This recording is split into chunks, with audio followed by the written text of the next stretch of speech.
dari masa Nabi dan sahabat, ya. Yang perlu diperhatikan di situ apa saja sumber-sumber penafsirannya, bisa dibaca di PPT tadi. Kemudian apa saja karakteristiknya. Kemudian beralih ke masa tabi'in. Itu kalau pada masa sahabat itu kan nanya ke Nabi. Masa tabi'in tidak ketemu Nabi, nanyanya ke sahabat. Nanti sedikit berbeda, banyak samanya penafsirannya, tapi ada sedikit perbedaan. Bagaimana sumber-sumber penafsirannya, terus karakteristiknya juga apa? Silakan dilihat di PPT-nya. Ada yang perlu ditanyakan, silakan ditanyakan. Kemudian pada masa berikutnya, masa pembukuan, ketika tafsir dibukukan. Jadi kalau kita baca sekarang tafsir Jalalain, kita udah jadi sekarang kan, kitab tafsir apa saja yang kita pengen baca sekarang sudah ada. Ingat zaman Nabi dan sahabat nggak ada kitab tafsir, belum dibukukan. Masih riwayat, qala wakila, masih lisanan, di lisan. Begitu juga masa tabi'in, masih lisan saja. Tafsir tuh riwayat artinya, masih qala wakila ya. Belum dibukukan. Nah, pada masa berikutnya dibukukan tapi masih campur dengan kitab hadis. Makanya di kitab-kitab hadis seperti kitab Sahih Bukhari, Sahih Muslim, kalau kita buka ada bab tafsir. Isinya apa? Isinya hadis-hadis yang menjelaskan tafsir ayat Quran. Ayat tayamum, ayat macam-macam. Itu bab tafsir. Jadi tafsir itu dulu tidak ada satu kitab tafsir tersendiri, tetapi masih campur dengan kitab hadis. Nah, itu artinya bahwa seorang mufassir juga harus ngerti hadis, gitu ya.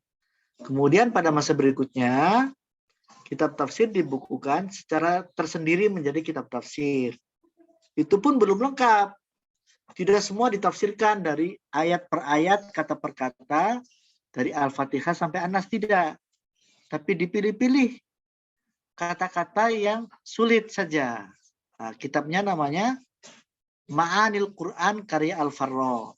Itu kitab tafsir yang hanya menafsirkan kata-kata yang sulit dari Al-Fatihah sampai An-Nas. Tidak semua ditafsirkan. Terus kemudian pada masa berikutnya ditafsirkan secara tersendiri tapi lengkap. Seperti Jami'ul Bayan atau Bari itu lengkap. Ditafsirkan dari Basmalah sampai An-Nas, dari Al-Fatihah sampai An-Nas lengkap ditafsirkan. Kata per kata, ayat per ayat, ya. Dan seterusnya sampai berjilid-jilid, Ibnu Katsir berjilid-jilid, Ar-Razi berjilid-jilid, itu pada masa klasik. Kemudian muncullah era modern. Nah, era modern ini ditandai dengan adanya perkembangan dunia industri di dunia barat. Yaitu dunia barat menemukan mesin cetak, mesin uap, senjata mesiu, lalu menjajah seluruh dunia, termasuk dunia Islam yang dijajah. Mesir yang punya Al-Azhar, punya ulama-ulama besar, punya kitab-kitab tafsir berjilid-jilid umat Islam, kok kalah sama Barat. Datanglah Napoleon Bonaparte dari Prancis menjajah Mesir. Dengan bedilnya, dengan kudanya, dengan Mesir bertekuk lutut. Umat Islam berpikir keras. Para ulamanya berpikir keras. Loh, umat Islam yang punya tafsir berjilid-jilid, punya kitab hadis berjilid-jilid, perpustakaan terbesar itu di umat Islam, Al-Azhar, Baitul Hikmah, itu kampus tuh pertama bukan di dunia barat loh, di dunia Islam. Perpustakaan tuh pertama di dunia Islam. Kegiatan menerjemah, diskusi ilmiah tuh bukan di barat, pertama di dunia Islam. Tapi kenapa kalah sama barat? Tunduk. Akhirnya mulai berpikir ulang para ulama. Wah, nggak perlu tafsir yang panjang-panjang. Nggak perlu bertele-tele. Ayo kita perbaharui. Ya, muncullah abad modern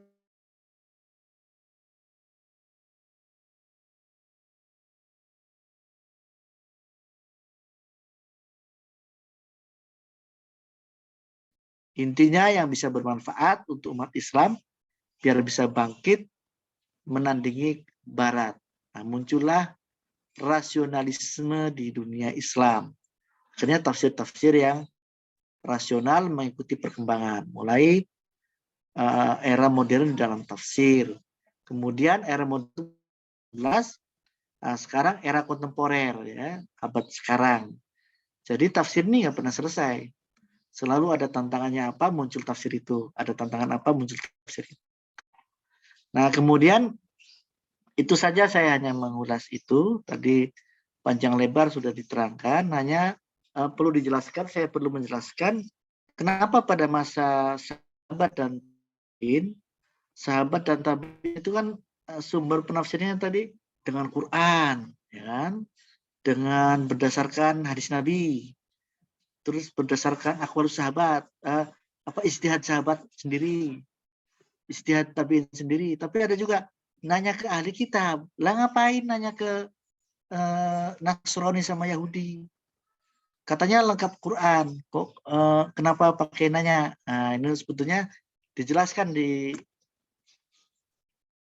sebentar. Kok nggak bisa ya? Ya udah bisa.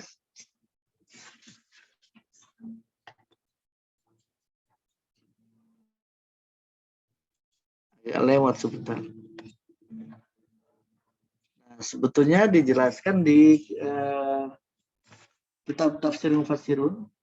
Ini kitab Tafsir Mufassirun jilid 1 di halaman 4546 ya. Coba kita ke halaman mana halamannya ini? Sebentar ini dia. Ini halamannya mana ya?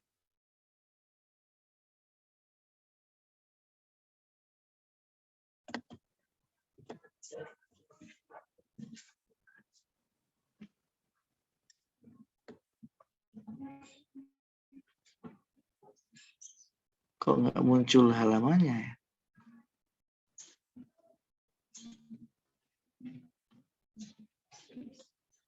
Harusnya muncul di sini. Halamannya mana?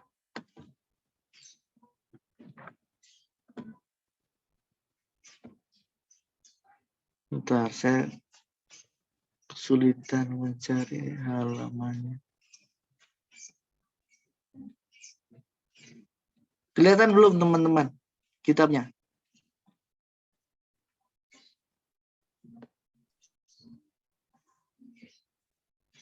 Terlihat, Pak. Kitabnya kelihatan nggak? Sudah terlihat, Pak. Kitabnya kelihatan nggak?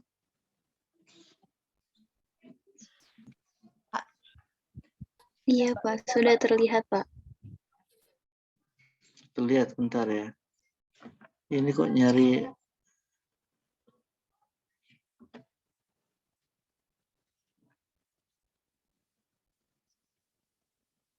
Bentar kok halamannya begini ya.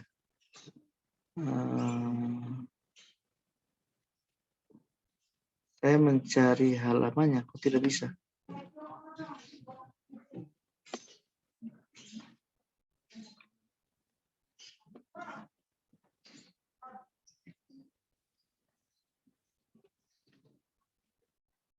Oh ya.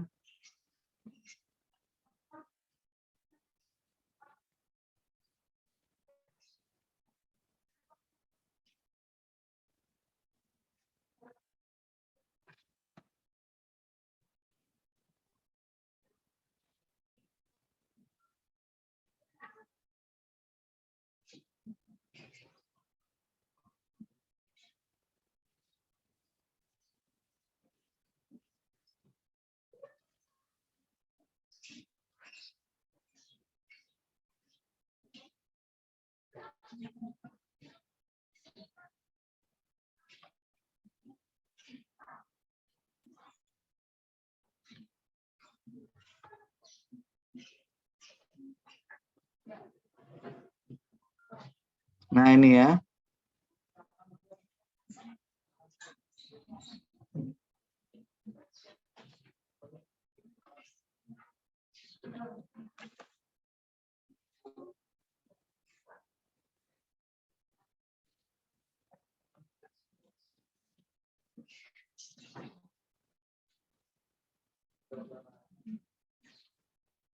Nggak ketemu ini sebentar. Halamannya yang mana?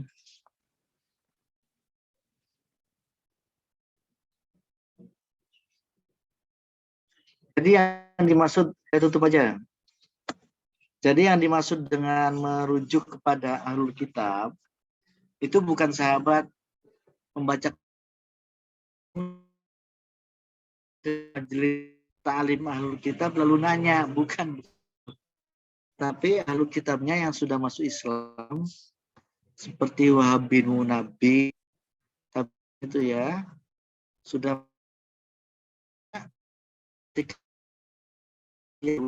Nasrani, itu mereka mereka pendetanya gitu ya. Jadi sering baca Injil, sering baca Taurat. Lalu membaca Quran. Masuk Islam kan baca Quran. Lalu ketika di Quran kan ada kisah-kisah yang hampir sama dengan yang ada di Taurat dan Injil. Kisah Nabi terdahulu, Nabi Yusuf, Nabi Adam, Ibrahim. Lalu mamanya kisah Nabi Yusuf.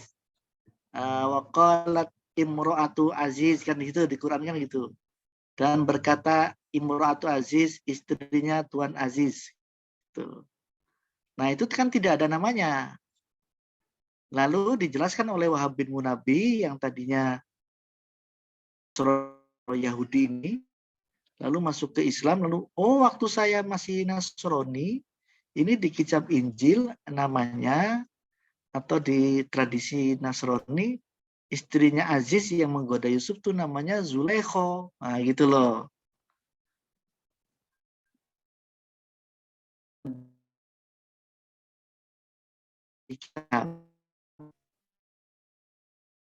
Islam, lalu membaca Quran, lalu memberi informasi namanya ini, Ashabul Kahfi itu namanya ini, itu kan nggak ada di Quran kan?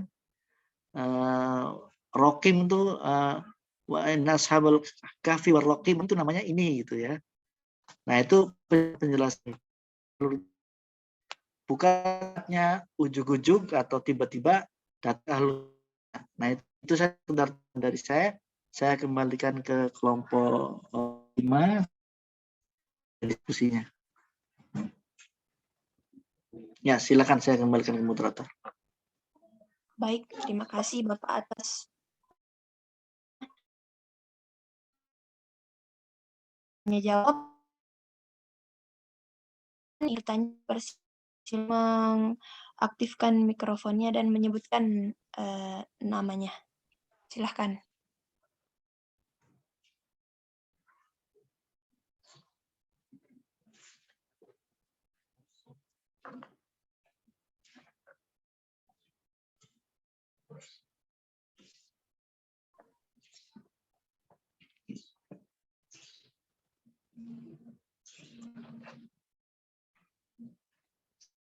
Ya, silakan. Saya ingin bertanya. Ini.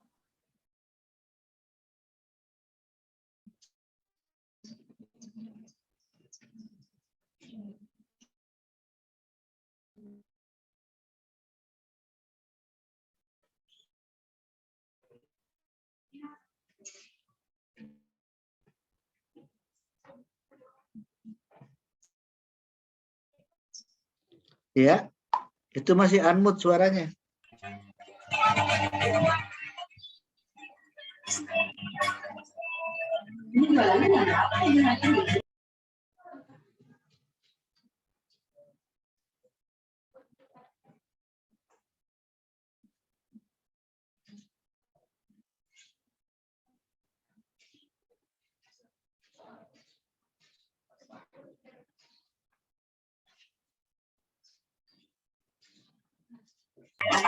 Assalamualaikum warahmatullahi wabarakatuh. Saya Agni Aulia Zakia. Saya ingin bertanya tentang umur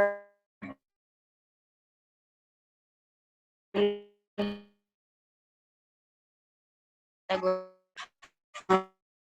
sama kategori, apakah menggunakan metode penafsiran yang sama atau berbeda-beda? Mohon penjelasannya. Terima kasih. Iya.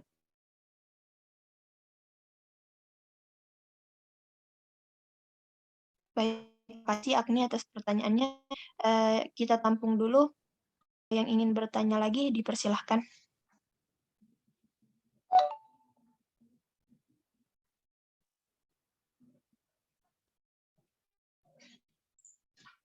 Saya izin bertanya. Namanya siapa?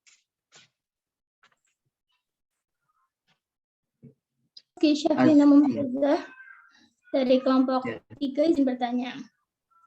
Pada abad dan tahun berapa dimulai dan diakhirinya perkembangan tafsir Nabi sampai dengan tafsir kontemporer? Terima kasih. Bisa diulangi Mbak Aski? Pada abad dan tahun berapa? Dimulai dan diakhirinya perkembangan tafsir Nabi sampai dengan tafsir kontemporer. Oke, ya. Ya, jelas.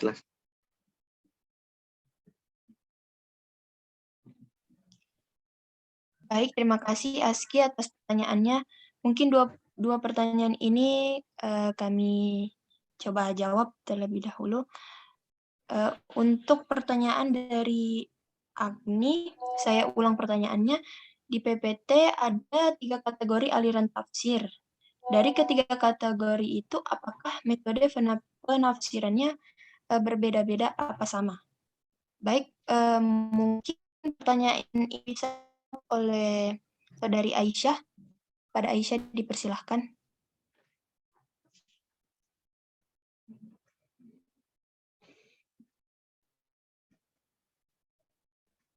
Baik, terima kasih kepada moderator. Saya menjawab.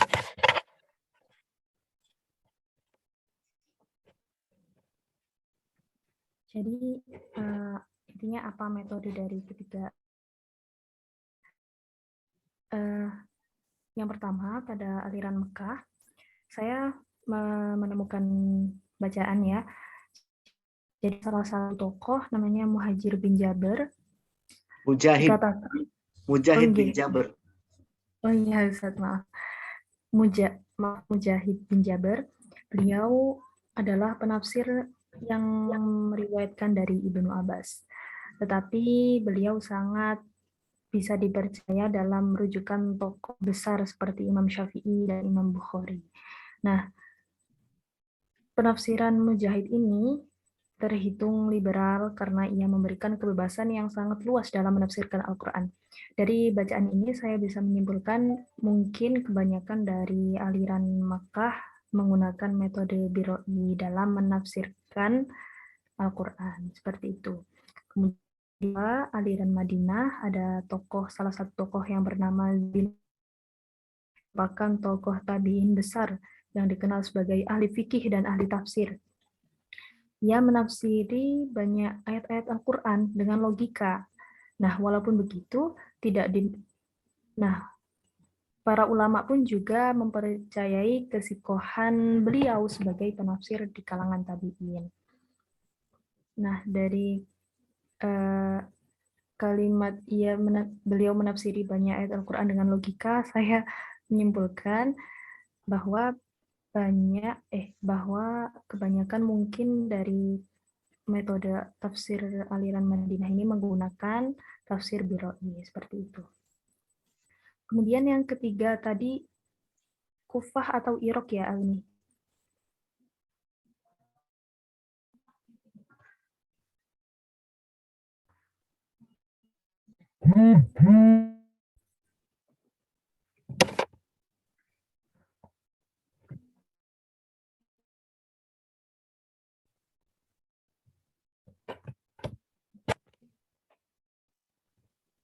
Orang di mana Irak?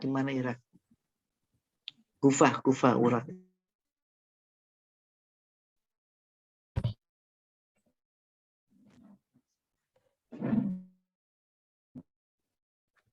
Kemudian yang ketiga Kufah itu Mufasir dari kalangan tabi'in di Kufah itu menerima riwayat dari guru besarnya yaitu Abdullah bin Mas'ud.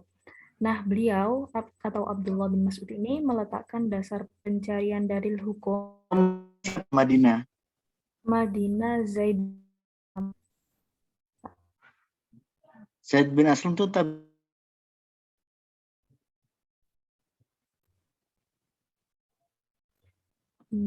kan Ibnu Abbas, Iya, Ibnu Abbas Ibnu Mekah. Mas'ud, Ubay bin Ka'ab. Iya. Ibnu Abbas, Ibnu Mas'ud sahabat. Zaid bin Aslam sahabat apa tabi'in? Zaid bin Aslam tabi'in ya, Pak? Ya tabi'in. Nah, ketuanya itu maksudnya ketua alirannya itu sahabat. Ibnu Mas'ud atau Ubay bin Ka'ab. Madinah itu. Ubay bin Ka'ab bukan, Pak? Ya, coba ya lanjut. Ubay bin Ka'ab.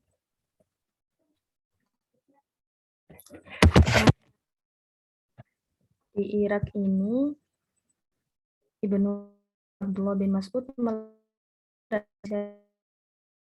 upaya rasional karena memang kawasan Kufah dikenal rasional. Rasional disebutkan semua atau ketiga aliran ini menggunakan tafsir Birri. Seperti itu menurut saya. Kurang lebihnya mohon maaf, mungkin nanti bisa dijelaskan lebih oleh Bapak. Selanjutnya saya kembalikan kepada moderator.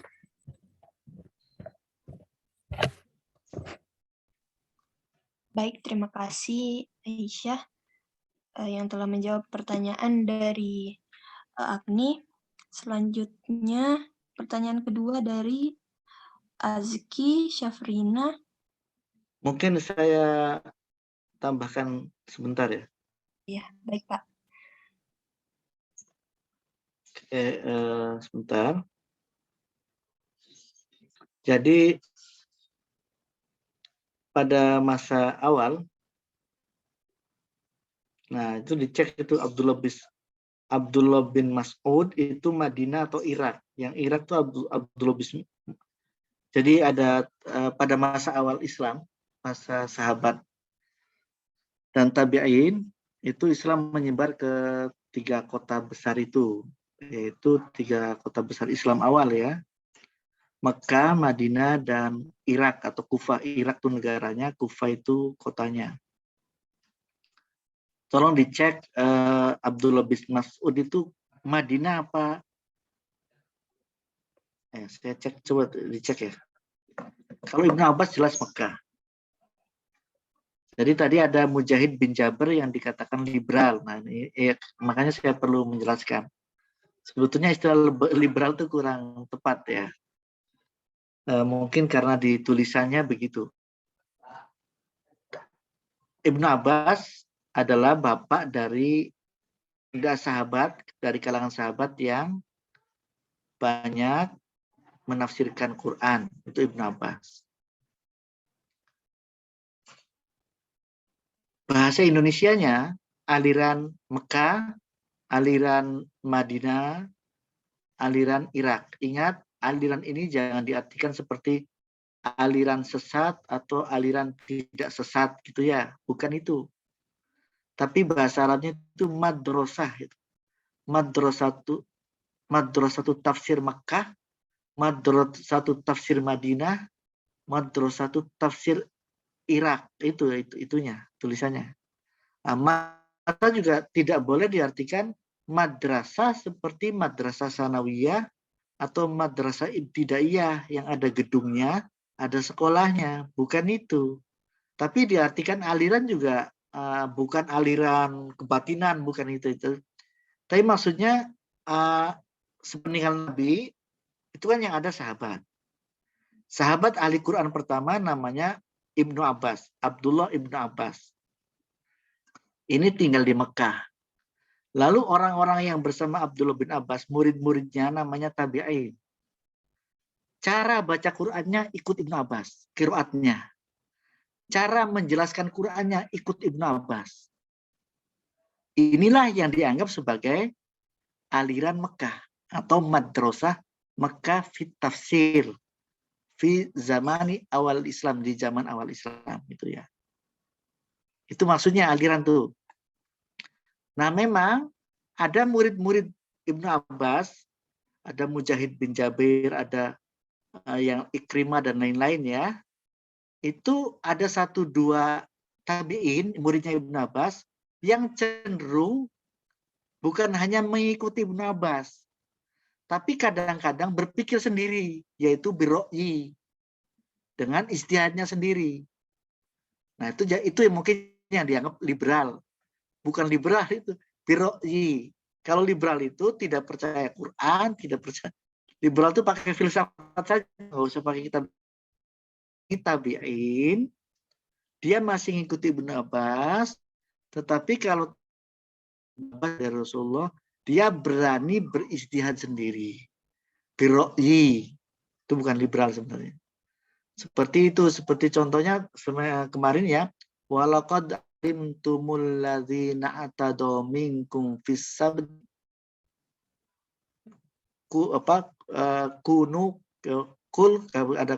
kunu qiradatan khosiin, kan gitu. Dalam ayat ini diceritakan bahwa orang-orang Yahudi yang membangkang Nabi Musa tetap nggak mau ibadah di hari Sabtu, dikutuk oleh Allah untuk menjadi kera yang hina. Ada penjelasan Nabi kera. Ya kera, sahabat juga sudah. Ibnu Abbas juga tidak menjelaskan. Tetapi Mujahid bin Jabir menjelaskan maksudnya bukan jadi kera orang Yahudinya, tapi hatinya keras seperti kera karena tidak mau beribadah di hari Sabtu. Hari ibadahnya orang Yahudi di zaman Nabi Musa. Nah, itu dia menafsirkan sendiri dengan ro'yunya sendiri. Maka Mujahid bin Jabir dan Ikrimah dianggap sahabat tabi'in. Ikrimah itu laki-laki atau perempuan? Nah, coba kalau Mujahid bin Jabir kan laki-laki ya. Ikrimah laki-laki atau perempuan?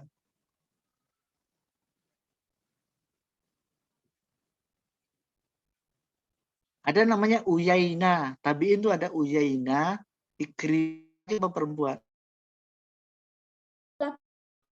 Laki-laki. Jangan keliru, itu perempuan ya. Jadi tidak semua yang pakai buto ternyata perempuan. Kenyataannya ada tabi'in namanya Ikrimah. Di kita kalau itu nama Siti Ikrimah ya kalau di kita. Ini ada beberapa tabi'in yang menggunakan istihadnya sendiri. Kalau sahabat Nabi, mana yang dianggap sering beristihad? Umar bin Khattab. Umar bin Khattab itu dianggap makanya ada fikih Umar itu ya. Itu bukan liberal itu tetap di dalam koridor istihad. Ya. Kemudian murid-muridnya Ibnu Mas'ud di Irak apa di Madinah, tolong dicek lagi ya. Nah, maka cara baca Qur'annya ikuti Ibnu Mas'ud. Pakai qiraat Ibnu Mas'ud. Cara memahami Qur'annya ikuti Ibnu Mas'ud. Maka namanya aliran Ibnu Mas'ud. Tadi cek itu Irak apa Madinah. Nah, terus mungkin ada 1 atau 2 muridnya Ibnu Mas'ud seperti Mujahid bin Jabir tadi sering beristihad sendiri. Nah, itu ya. Tapi memang kalau yang di Irak tadi betul kata yang jawab. Yang jawab tadi siapa ya? Yang jawab belum saya catat, siapa tadi? Aisyah, Pak.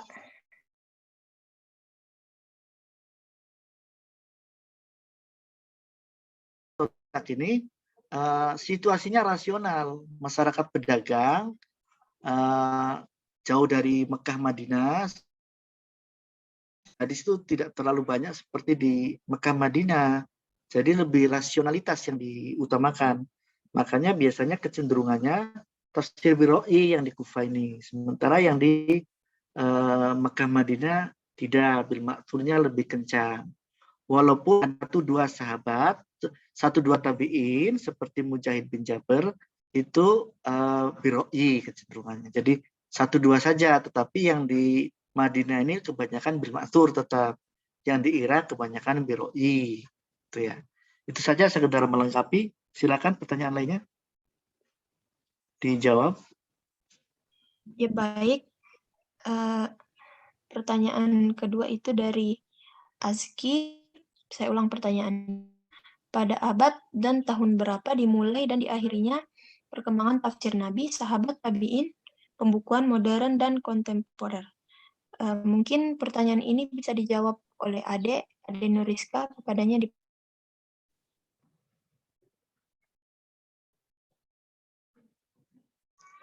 Baik, terima kasih. Di pertanyaan Azki yang saya sejak abad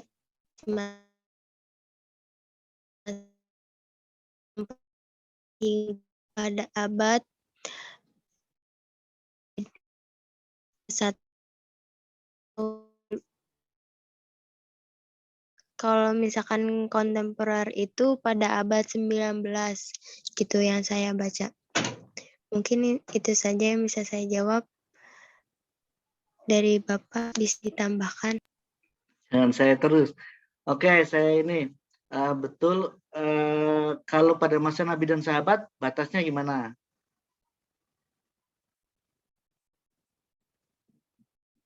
Ya, sampai Nabi hidup dan sahabat, ya, sahabat itu abad berapa? Sampai masa sahabat lah. Setelah sahabat selesai baru masa tabiin. Abad berapa itu? Abad pertama itu kan Nabi dan sahabat ya. Nah, 100 tahun pertama kan Nabi dan sahabat. Abad kedua itu abad tabi'in. Nah, sahabat sudah mulai pada wafat, tinggal murid-muridnya. Nah, terus abad kedua. Nah, mulai pembukuan abad kedua sampai abad keempat Hijriyah. 2 abad ilmu-ilmu keislaman dibukukan. Sampai 2 abad loh. Seluruh ilmu selain tafsir ya. Selain tafsir juga sama, hadis, tajwid,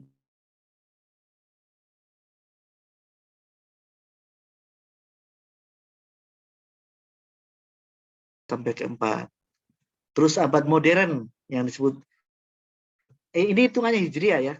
Jadi masa Nabi dan sahabat abad 1 Hijriah.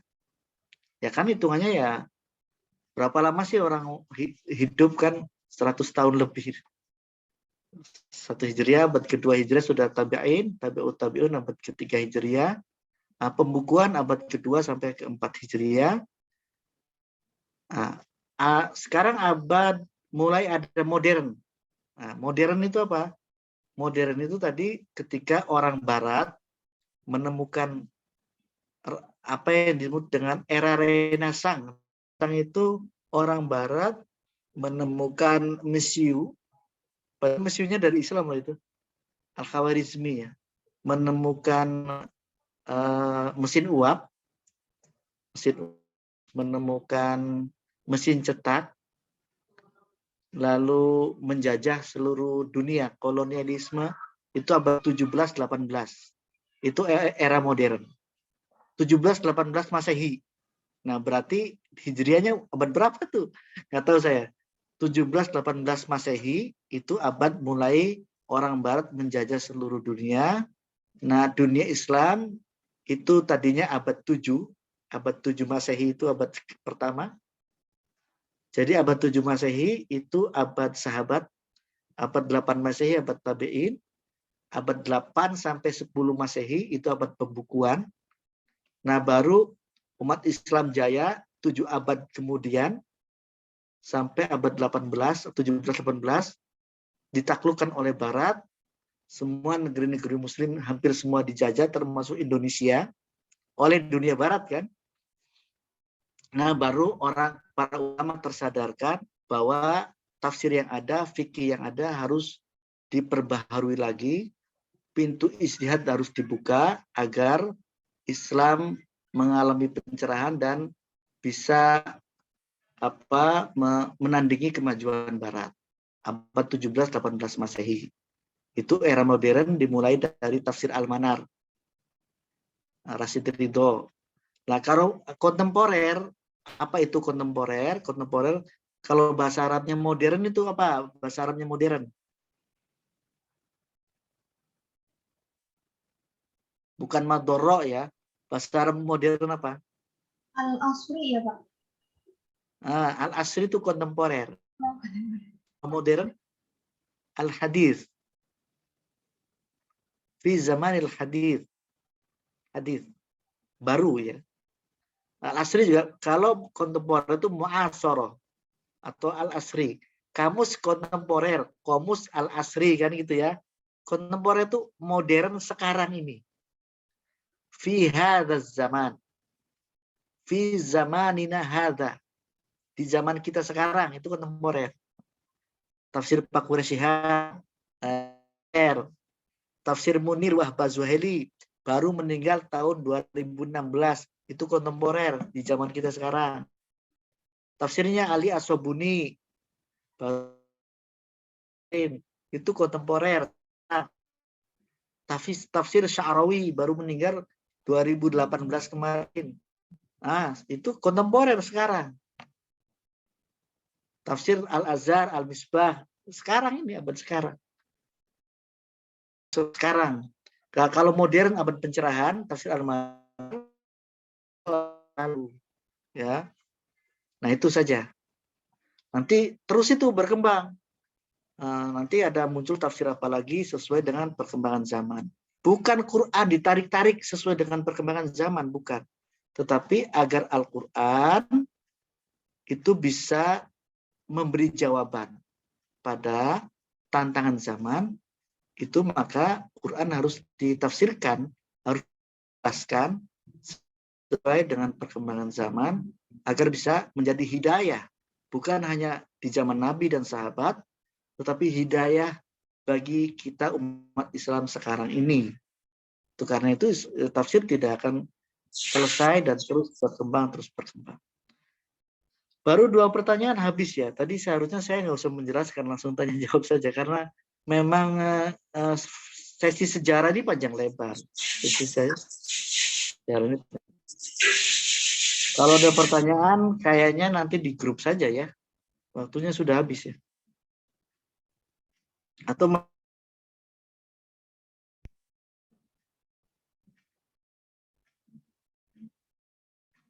gimana moderator? Masih dibuka pertanyaan atau bagaimana? Atau moderatornya yang mau bertanya?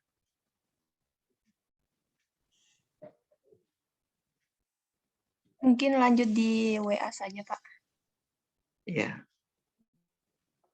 Jadi intinya tolong kalau pengen ada pertanyaan caranya gini. Anda baca tiap tahapan itu apa karakteristiknya dari masing-masing perkembangan itu.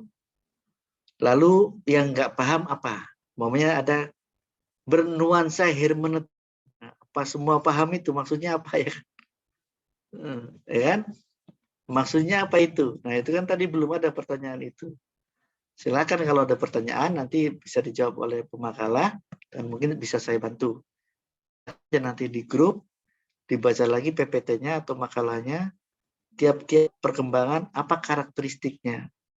Lalu yang belum paham bisa ditanyakan nanti di grup karena waktu kita terbatas. Intinya mempelajari marohilut tafsir, tahapan-tahapan perkembangan tafsir ini memberitahu kita bahwa ada ilmu-ilmu di dalam Islam yang dibakar lalu matang. Nah, dibakar itu ilmu qiraat, ilmu Rosem Usmani itu matang sudah.